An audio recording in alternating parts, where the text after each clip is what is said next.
자, 반갑습니다. 오늘도 우리 주님의 교회 예배 가운데 오신 여러분을 주님의 이름으로 축복하고 환영합니다. 제가 요새 되게 즐거운 일이 많이 있어요. 특별히 우리 청소년부 아이들이 계속해서 한 달여 잘 모이고 있고, 또 우리 청소년들 아이들과 함께 수련회를 계획 중에 있습니다. 그러다 보니까 되게 바빠지고 좀 분주해졌지만 그 바쁨 속에서 또 마음의 기쁨과 평안이, 즐거움이 깨어지지 않는 놀라운 경험들을 하고 있어요. 특별히 또 우리 이렇게 청소년들 모임을 토요일에 갔는데 다니엘 2장으로 성경 공부를 하고 있습니다. 어제 우리 아이들이 그 다니엘의 내용이 이제 스토리텔링이 있으니까 굉장히 이제 재미가 있어요. 그러다 보니까 그 이야기를 잘 듣고 이렇게 받아들이는 모습을 볼 때에 목회자로서 굉장히 기쁜 마음이 들고 뿌듯한 마음이 듭니다. 그래서 어제 이런 이야기들을 했어요. 우리 청소년들에게 여러분의 시기에 있는 젊은 20대까지만 해도 젊은 사람들에게 참 누구는 착해, 이런 말 들어본 적 있으세요? 주연이 착하다는 말 들어봤어? 주영이 착하다는 말 들어봤니? 우리 우일이 형제는 착하다는 말 들어봤어? 그렇게 여러분 나이 때는 착하다, 그 아이는 참 참해, 이런 말은 칭찬입니다.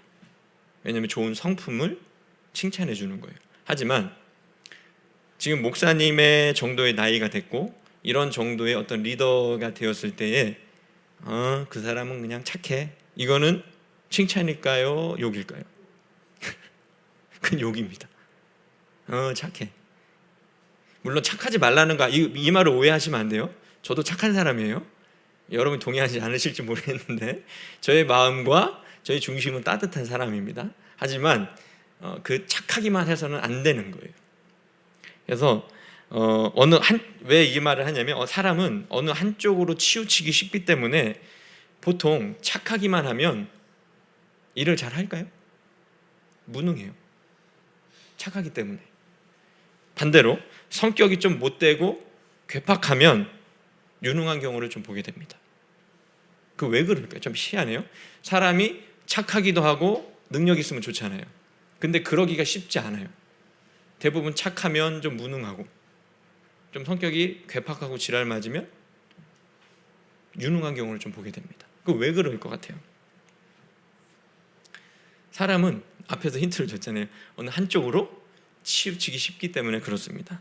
그렇기 때문에 여러분이 착하기 때문에 다른 사람에게 상처를 줄까 봐서 두려워서 싫은 소리를 못하게 되면 당시에는 분위기가 싸해지지 않고, 갑분싸라는 말 있잖아요. 내가 갑자기 분위기 싸게 만드는 사람들도 있잖아요. 근데 그런 사람들은 정서적으로 좀 건강해요. 우울증 공황장애 절대 걸리지 않습니다. 왜? 자기가 받은 스트레스나 그 자극을 바로바로 표출을 해버리기 때문에 인풋이 있으니까 내가 받은 스트레스가 인풋이 돼서 들어가잖아요. 그러면 바로 아웃풋을 해버리기 때문에 내 속병이 생길 여력이 없죠, 그죠?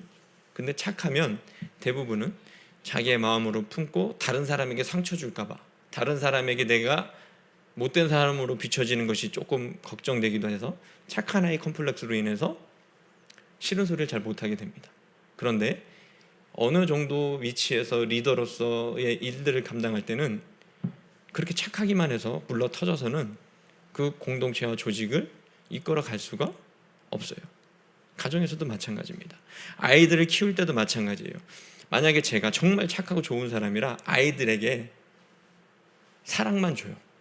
그리고 아이들이 잘못했어도 버릇없는 행동을 하거나 비겁한 행동을 하거나 거짓말을 하고 다른 사람에게 피해를 줌에도 불구하고 우리 아이들에게 싫은 소리 하기가 싫어서, 내가 조금 뻘쭘하고 갑분싸 만들기 싫어서 그 아이들의 잘못함에도 불구하고 어이구 잘한다 내 새끼, 이러면 그 아이들이 어떻게 될 것 같아요?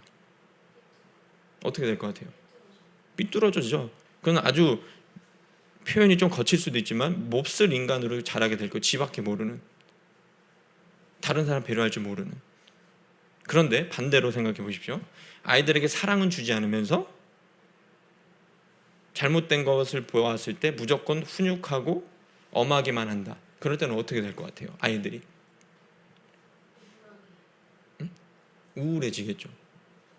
그러면 그 아이들이 주눅 들고 그것도 건강하게 자라지 못합니다. 앞에서 말한 거는 아이들이 완전히 제멋대로 버르장머리 없는 아이로 성인이 돼서 어른이 돼서도 성숙하지 못한 인격으로 살아갈 테고, 두 번째 경우라면 소심해지고 자신의 자아가 건강하게 형성되지 못할 거예요. 그렇기 때문에 우리는 내가 리더라면, 아니 굳이 리더가 아니더라도 어느 정도 내가 나이가 있고 가정이나 직장, 교회에서 책임 있는 위치에 있다면 먼저는 착한 성품을 가지고 모든 사람을 대해야 됩니다. 그러나 여기에서 멈추면 안 되고, 더 중요한 것은 그 조직의 성격에 맞는 확실한 원칙을 정해서 그 공동체가 혼란스럽지 않도록 균형을 맞추는 게 중요해요. 그러니까 내가 일단은 하나님 믿는 사람이기에 착하고 아름다운 성품을 가져야겠죠. 그 이후로 또 그것을 바탕으로 어떻게 하라는 거예요? 잘못된 것이 있을 때는 지혜롭게 잘 이야기하고 내가 받는 그 스트레스를 건강하게 아웃풋하는, 이야기할 수 있는 그런 지혜와 용기를 갖추어야 됩니다. 그래야지 우리가 건강하게 살아갈 수가 있어요. 그래서 만약에 여러분들이 생각할 때 보세요. 제가 그냥 착하기만 한 사람이라 여러분들이 원하는 바가 다 다르잖아요. 생각도 성격도 살아온 환경도 다 달라요. 그죠? 근데 목사님은 여러분들의 어쨌든 영적인 지도자고 리더잖아요. 근데 제가 착하기만 해서 여러분들이 요구하는 것을 거절하지 못하고 다 100% 들어준다. 그러면 어떻게 될 것 같아요? 여기 한 명, 지금 여기 한 7명의 사람이 모여 있는데 이 7명의 사람들이 요구하는 말을 제가 어떤 원칙도 없이, 제가 여러분에게 싫은 소리 하기 싫고 거절하는 것이 두렵고, 저 사람이 내가 거절했을 때 나를 안 좋게 생각하면 어떡하지? 그런 마음을 가지고 만약에 여러분들이 요구하는 바가 충돌됨에도 불구하고, 이 사람이 원하는 바와 이 사람이 원하는 바가 달라서 충돌됨에도 불구하고 그것을 다 들어준다. 내가 착한 사람 되고 싶어서. 그러면 그 조직 공동체가 어떻게 될 것 같아요? 어떻게 될 것 같아요? 속된 말로 진짜 개판오부전 될 거예요. 그 공동체는. 가정도 마찬가지고, 부모가 아무런 원칙 없이 자기의 기분 따라, 감정 따라 이렇게 저렇게 해버리면 자녀들이 헷갈릴 거예요. 바르게 양육되지 못하겠죠. 그렇기 때문에 우리는 먼저 착해야 되지만 우리의 역할과 위치에 따라서 때로는 거절도 하고 그 사람이 듣기 싫은 말도 해주어야 될 때가 있습니다. 그리고 솔직한 내 마음을 까칠하게 막 쏘듯이 전달하는 게 아니라 그 사람의 마음과 기분을 배려해서 부드럽고 지혜롭게 이야기할 필요가 있어요. 막 내가 감정이 상했어요. 그러면 네가 뭔데 지금 나한테 이러냐고 막 이렇게 급발진해버리면 상대방도 자기가 잘못했어도 어떻게 될 것 같아요? 기분이 나쁘겠죠. 그죠? 그러니까 내가 나의 감정을 이야기할 때는 상대방에게 배려하지만 정확하게 이야기해야 돼요. 네가 한 지금 이 행동 때문에 내가 지금 힘들다, 마음이 아프다, 네가 그렇게 하지 않았으면 좋겠다, 이렇게 얘기하는 겁니다. 그래서 이게 좀 저의 아들이 그 MBTI를 지금 이 상황에서 얘기하지 않을 수가 없는데, 제 성향은 ENTJ 맞나요? ENTJ예요. 그래서 이게 아마 그 MBTI 특성상 가장 싸가지 없는 인간이라고 이렇게 나오는데, 그만큼 저는 직설적이에요.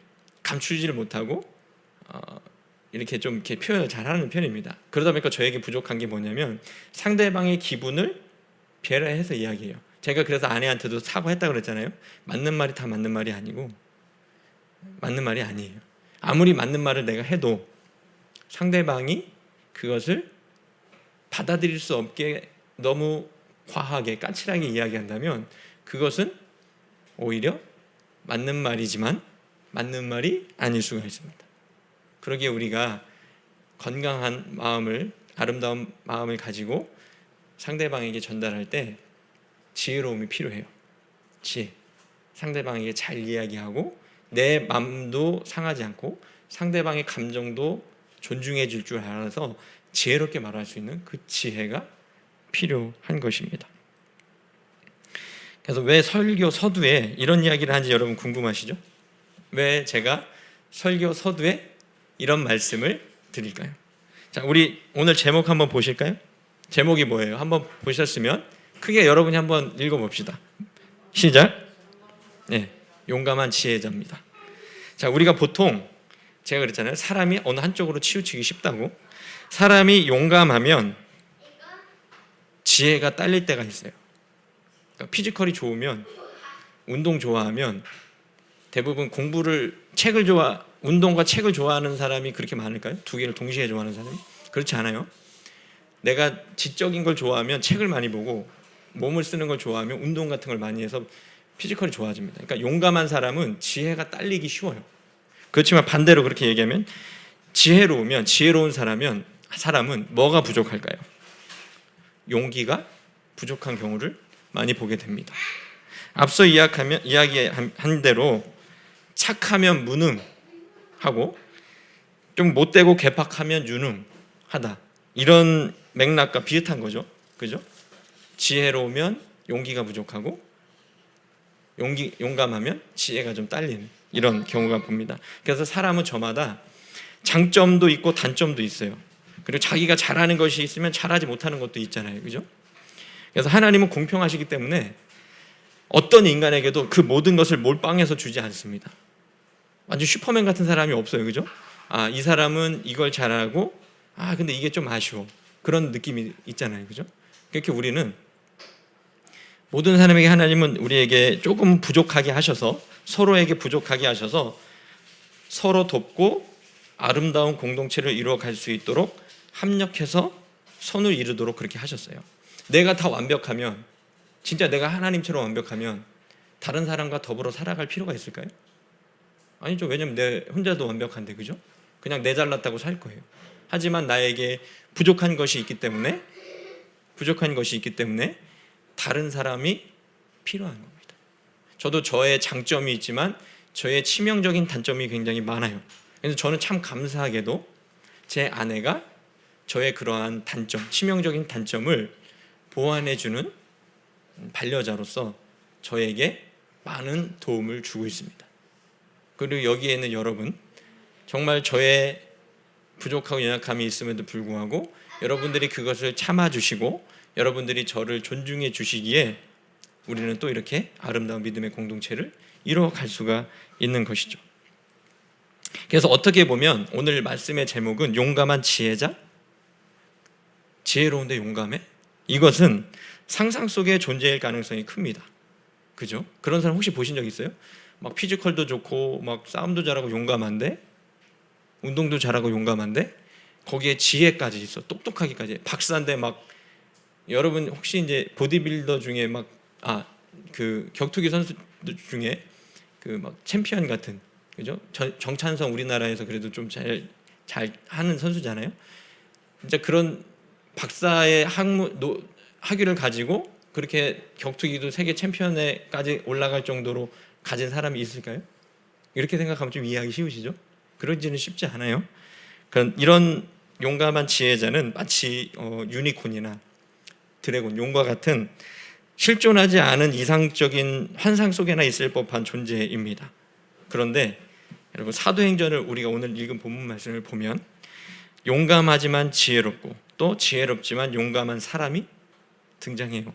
이 말이 허구가 아니라 상상 속에 있는 사람이 아니라 실존했다라는 것을 증명하는 내용의 말씀이 오늘 사도행전에 나옵니다. 그게 누굴까요? 누구죠? 그렇죠. 사도 바울입니다. 어떻게 보면 사도행전의 주인공은 사도 바울이라고 봐도 무방할 정도로 그의 이야기가 자세하게 기록이 되어 있죠. 일단 그는 가문이 좋았을까요? 가문이 좀 안 좋았을까요? 굉장히 엘리트 집안의 좋은 가문에서 태어났어요. 그리고 가말리엘이라고 하는 당대의 가장 뛰어난 스승, 석학 밑에서 율법을 배웠습니다. 율법 학자였어요. 그리고 바리새인이었고 그의 신부는 종교 지도자였습니다. 그리고 하나님에 대한 열심이 있는 똑똑하고 지식이 많은 사람이었어요. 거기에다가 담대한 용기까지 갖춘, 죽음도 두려워하지 않고 하나님의 말씀을 증거하는 데는 자기의 생명조차 조금도 아까워하지 않을 만큼 하나님의 뜻을 따르는 데 주저하지 않는 용감한 사람이었습니다. 이런 사람이 세상에 존재하는데 제가 실제로 봤다면 좀 질투가 났을 것 같아요. 저 사람은 똑똑하고 가문도 좋고 다 가졌는데 거기에 용감하기까지 해요. 그러면 만약에 여러분의 경쟁자가 그런 사람이 있다라고 하면 넘사벽이잖아요. 그죠? 그럼 어떤 마음이 들 것 같아요? 부러운 마음 플러스 질투가 나겠죠. 그렇게 질투가 날 만큼 어마어마한 사람이 바로 사도 바울이었습니다. 그래서 그는 자신을 죽이려고 하는 유대인들 앞에서 보세요. 유대인들이 예루살렘에 바울이 있었을 때 유대인들이 바울을 어떻게 했다고 그랬어요? 잡아다가 회당에서 끌어내고 광장에서 바울을 폭행하기 시작합니다. 그것도 그냥 때린 게 아니라 어떻게 하려고요? 죽이려고. 바울을 때려요. 그러면 바울이 그 상황에서 구출되었으면 자기를 때린 사람들을 향해서 어떤 마음이 들 것 같아요? 첫 번째, 분노도 들겠지만 두려운 마음도 들 것이고 그 사람들이 싫겠죠. 그럼에도 불구하고 바울은 그 사람들 앞에서 전혀 주눅들거나 그 사람들을 미워하지 않고 오히려 자기가 가장 가지고 있는 귀한 것을 그들에게 증거하죠. 복음을 증거합니다. 당당하게. 여러분 부형들아 들어주십시오. 나도 여러분들처럼 유대인이고 바리새인이고 베냐민 지파의 사람입니다. 여러분들과 같이 하나님을 향한 열정이 있었던 사람입니다. 그러면서 바울이 담대하게 자기의 지혜로 복음을 증거하는 모습을 볼 수가 있죠. 그래서 바울은 자신을 죽이려 하는 유대인들 앞에 서서 당당하게 말할 줄 아는 용기 있는 사람이었고 큰 위기가 당했을 때에 지혜롭게 빠져나가는 모습을 오늘 본문에서 보여줍니다. 그래서 1절의 말씀을 보면 그는 자신을 적대하고 죽이려고까지 했던 유대인들에게 전혀 주눅들지 않고 당당하게 말하는 것을 보게 됩니다. 제가 한번 읽을 테니까 한번 1절의 말씀을 한번 보시기 바랍니다. 바울이 공회를 주목하여 이르되 여러분 형제들아 오늘까지 나는 범사의 양심을 따라 하나님을 섬겼노라 하거늘. 바울이 이렇게 본인을 또 이야기하잖아요. 자신을 변론하잖아요. 그죠? 그러니까 대제사장이 바울이 꼴보기 싫었잖아요. 저 사람이 우리가 죽인 예수를 그리스도라고 우리의 구원자라고 메시아라고 증거하는 그가 존리만무하죠. 그러니까 대제사장이 어떻게 했냐면 그 바울의 주변에 옆에 서 있던 사람들에게 바울의 입을 쳐라 이렇게 얘기해요. 그러니까 바울이 그렇게 들었을 때 그럴 만한 권리와 권한이 능력이 있었던 사람들이에요. 그러면 바울이 나는 지금 그 사람들 앞에서 결박당해서 서서 그 사람들이 나를 어찌 해버리면 그 작은 생명이 꺼져버릴 만한 바람 앞에 등불같이 위태로운 상황에 있었던 게 바로 바울의 상황입니다. 그럼에도 불구하고 그는 또 이렇게 당당하게 이야기하죠. 네가 나를 율법대로 판단한다고 그 자리에 앉아서 지금 하나님의 율법을 어기고 나를 때리라고 하느냐 이렇게 왜냐하면 바울도 똑똑한 사람이었잖아요. 율법에 뭔지 알았잖아요. 그러니까 그 율법대로 자신을 판단한다고 재판한다고 앉아있는 대제사장이 율법을 어기고 자기의 옆에 있는 사람 보고 자신을 치라고 한 그것은 율법에서 반대되는 것이다라고 당당하게 대제사장을 향해서 항변합니다. 바울의 이러한 모습은 이런 걸 영상하게 되죠. 우리의 제목처럼 용감하고 지혜로운 사람이었다는 것을 우리가 동시에 보여줍니다. 그래서 23절에 증언하는 그의 모습 속에서 그는 용감한 지혜자라는 상상 속의 단어가 현실이 될 수 있음을 우리에게 보여줍니다. 자, 여러분 저는 이런 상상 속의 단어가 저와 여러분의 삶에도 실현될 수 있기를 바랍니다. 우리도 바울과 같이 용기와 지혜를 두루 갖추고 지성과 영성을 두루 갖춘 믿음의 사람이 되기를 간절히 소망합니다. 성경의 다른 곳에도 이와 비슷한 말씀이 있습니다. 뱀처럼 지혜롭고 비둘기처럼 순결하라. 들어보셨죠? 우리는 정말 순결하기만 해서는 안 돼요.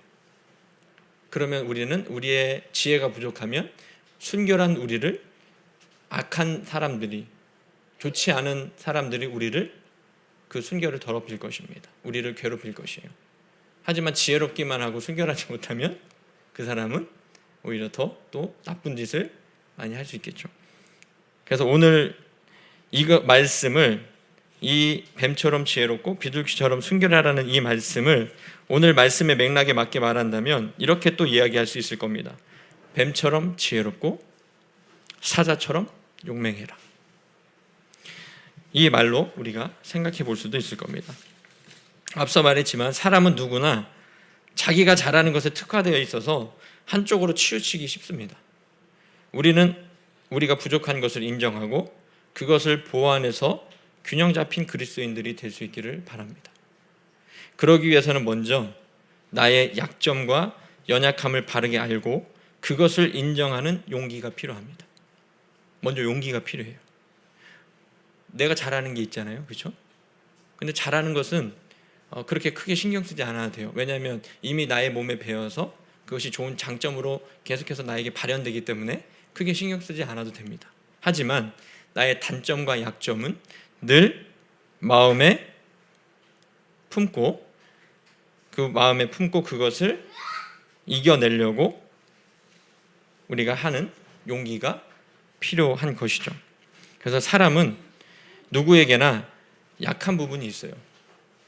정말 이것만큼은 건들면 내가 어쩔 수 없고 견딜 수 없는 아킬레스건 같은 것이 있습니다. 그런 것이 없는 사람은 아무도 없어요. 다만 그것을 인정하고 건강하게 극복한 사람과 여전히 그것에 머물러 있어서 더 이상 성장하지 못하는 사람이 존재합니다. 우리의 삶은 이러한 숙제의 연속이에요. 내가 이 문제를 해결했다고 해서, 나의 이 연약한 것을, 이 문제를 극복했다고 해서 다 이루었다라고 말할 인생이 어디 있겠습니까? 자, 다 이루었다. 이 말 어디서 들어보셨죠? 누가 한 말이죠? 예수님이 어디서 하신 말씀이에요? 십자가에서 마지막 하신 말씀이죠. 예수님이 이제 모든 우리의 죄악의 짐을 지시고 십자가에서 달려 죽으실 때, 마지막 그 숨이 끊어지고 생명이 끊어지실 때 그렇게 말씀하셨습니다. 다 이루었다. 다 이루었다라고 말할 수 있는 존재는 우리 주님밖에 없습니다.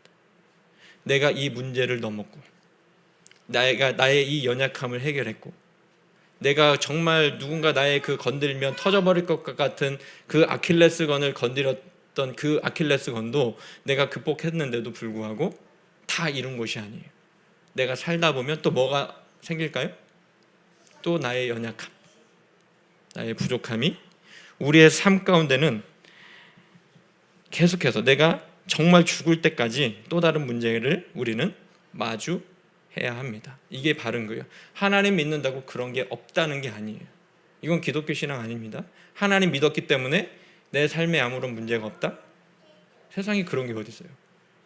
제가 지난주에도 말씀드렸죠. 하나님을 믿기 때문에, 진리이신 하나님을 믿고 완전하신 하나님을 믿기 때문에 우리는 그 믿음을 지키고 살아가려면 이 죄 많고 불안정한 세상 속에서 어떻게 될 것 같아요? 더 부딪히는 것이 정상입니다. 더 내 마음이 아픈 것이 정상이에요. 왜? 내가 신앙을 지키려다 보니 이 악한 세상과 어떻게 되는 거예요? 부딪히는 거죠. 더 괴로울 수밖에 없습니다.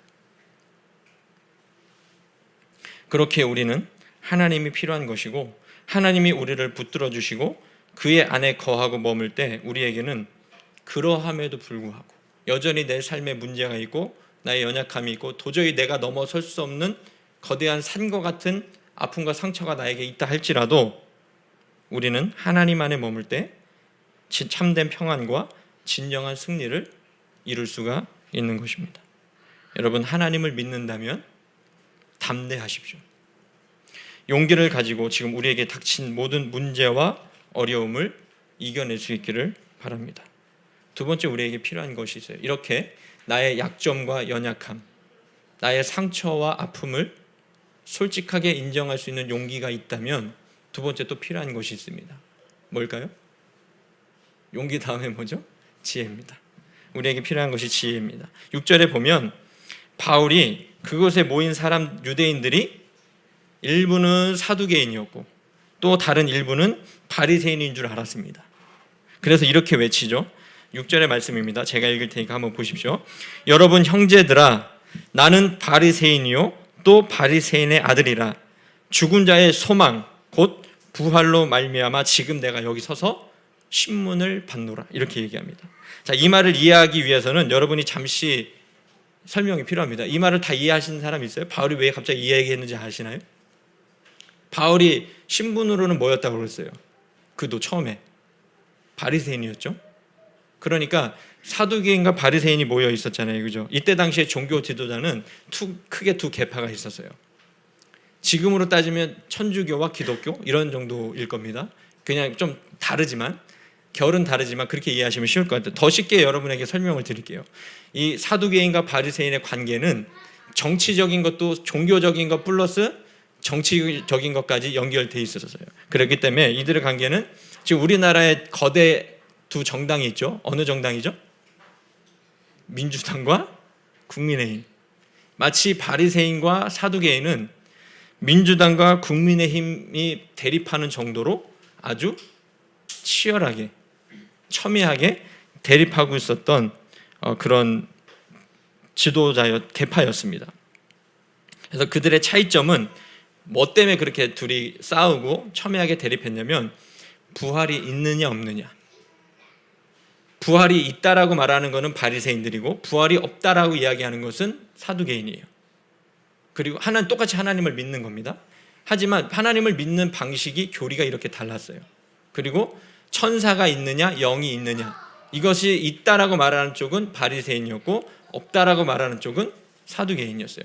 그러니까 이 둘은 다른 이 신앙의 체계와 다른 정치적인 입장 때문에 마치 민주당과 국민의힘이 대립하는 것처럼 아주 극렬하게 대립을 했습니다. 그래서 이 상황을 알아서 바울은 지혜롭게도 자신이 바리새인임을 밝히죠. 왜? 그래서 내가 지금 여러분 앞에 서서 이렇게 신문 받는 게 지금 바울이 신문 받는 게 뭘로 이렇게 곤란함을 당하는 거예요? 예수님을 증거하는 복음의 문제로 공격당했잖아요, 그죠? 근데 바울이 여기서 지혜롭게 그 화두를 확 돌려버려요. 나는 바리새인입니다. 지금 내가 여기에 서서 신문 받는 이유는 부활의 문제가, 근데 이것도 틀린 말이 아니에요. 예수님 부활하셨기 때문에 부활의 문제로 신문을 받는 겁니다. 이렇게 딱 화두를 던져버리니까 갑자기 이 두 계파가 바리새인과 사두개인이 바울을 합심해서 막 공격하던 거에서 그 전국이 그 상황이 어떻게 바뀌었을까요? 이제는 바리새인과 사두개인이 확 갈려서 둘이 서로 싸우게 됩니다. 되게 재밌는 거예요. 바울이 그걸 아는 거예요. 이 사람들은 정치적이기 때문에 진영 논리로 싸워요. 옳고 그름이 아니라 정치하는 사람들의 생리가 특징이 뭐죠? 내 편이면 무조건 맞고 남의 편이면 무조건 틀리다. 이런 논리가 있잖아요, 그죠? 그래서 내 편이기 때문에 민주당이기 때문에 그 사람이 부정을 저질러도 맞는 거고 국민의힘이기 때문에 이 사람이 비리를 저질렀어도 덮어주는 자기네 편들은 그런 논리로 가잖아요.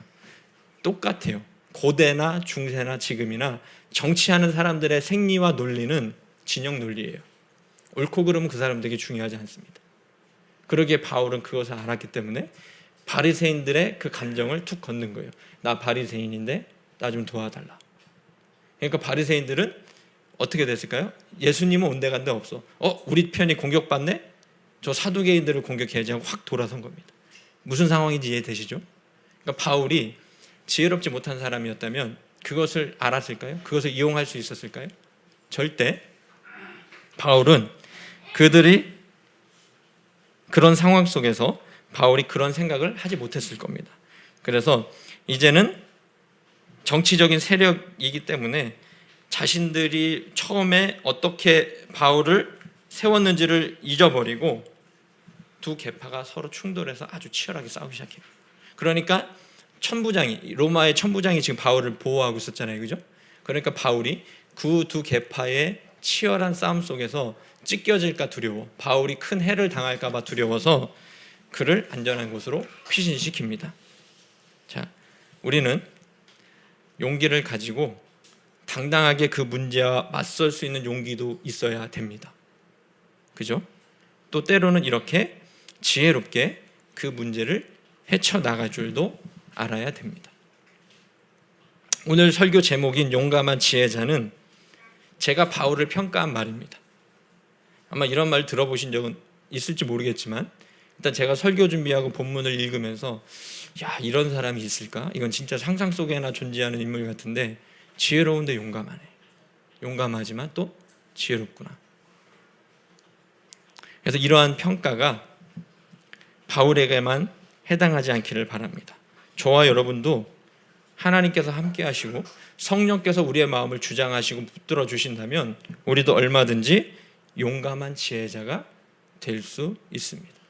여러분, 이것을 믿음으로 받아들이셔야 돼요. 하나님을 믿고 그분을 내 삶의 주인으로 인정하고 그 뜻대로 살아간다면 하나님은 우리에게 담대한 용기와 반짝이는 지혜를 주실 겁니다. 용기와 지혜는 내가 수련해서도 어느 정도 얻을 수 있지만, 노력해서 얻을 수 있지만, 진짜 죽음도 두려워하지 않는 용기는 누가 주셔야지 가능할까요? 하나님 주셔야지 가능한 것이고, 또 내가 비록 많이 배우지 못했고 내 학식이 그렇게 깊진 않더라도, 자 여러분, 그게 있어요. 학문이 깊은 사람과 지혜로운 사람은 다릅니다. 뭔지 아시겠어요? 공부는 잘하지만 지혜가 딸리는 사람도 있잖아요. 그걸 어떻게 활용할지 모르잖아요. 지식은 말 그대로 정보를 많이 하는 거예요. 하지만 지혜는 뭘까요? 그러면 그 지식과 정보를 잘 쓰는 게 지혜입니다. 지혜로워야 돼요. 내가 아무리 많은 것을 배웠어도 그것을 꺼내 쓸 줄 모르면 아무 소용이 없는 거예요. 그렇기 때문에 우리는 하나님이 주시는 용기와 지혜가 필요한 겁니다. 만약에 하나님께서 우리에게 그런 은혜를 주셨다면 우리는 어떤 상황을 만나든 내 처지가 지금 어떻든 전혀 겁나지 않습니다. 특별히 지금 나의 안에 연약함과 내 안에 자리 잡고 있는 깊은 어둠을 용감하게 마주하시고 담대하고 지혜롭게 풀어나갈 수 있기를 바랍니다. 저에게도 저의 발목을 잡고 놓아주지 않았던 깊은 어둠이 있어요. 사람에 대한 분노와 그 사람을 용서할 수 없었던 마음들, 그런 것이 저에게도 있었습니다. 하지만 그것을 하나님이 주신 은혜로 뛰어넘을 때 저는 진정한 자유를 맛보아 알 수 있었습니다. 저만 그렇게 되지 않기를 바랍니다. 여러분도 여러분 마음속에 있는 가장 깊은 어둠을 자꾸 외면하지 마세요. 불편하다고. 하나님이 주시는 용기로. 그러면 그렇게 기도하십시오. 기도할 때 사업 잘 되게 해달라, 내 남편 내 아내 잘 되게 해달라, 물론 그런 기도도 필요하지만 여러분에게 그것이 부족하다면 먼저 믿음의 복을 구하시고, 하나님, 내가 지금 용기가 없어. 내 마음속에 있는 그 깊은 어둠을 마주할 자신이 없습니다. 하나님, 그러기에 내가 이 깊은 어두움을, 내 마음속에 자리 잡고 있는 이 어두움을 건강하게 마주할 수 있는 용기를 주십시오. 이렇게 기도하십시오. 그러면 하나님이 여러분의 그 마음속에 있는 깊은 어두움을 내 마음속에만 감춰두는 것이 아니라 수면 위로 떠오르게 하실 겁니다. 그러면 여러분 괴로울 거예요. 왜? 나의 연약함이 드러나기 때문에. 하지만 그때에 하나님께서 주시는 지혜로 그 모든 문제를 극복하시기를 바랍니다. 왜 용기와 지혜가 필요하냐? 오늘 말씀의 핵심입니다.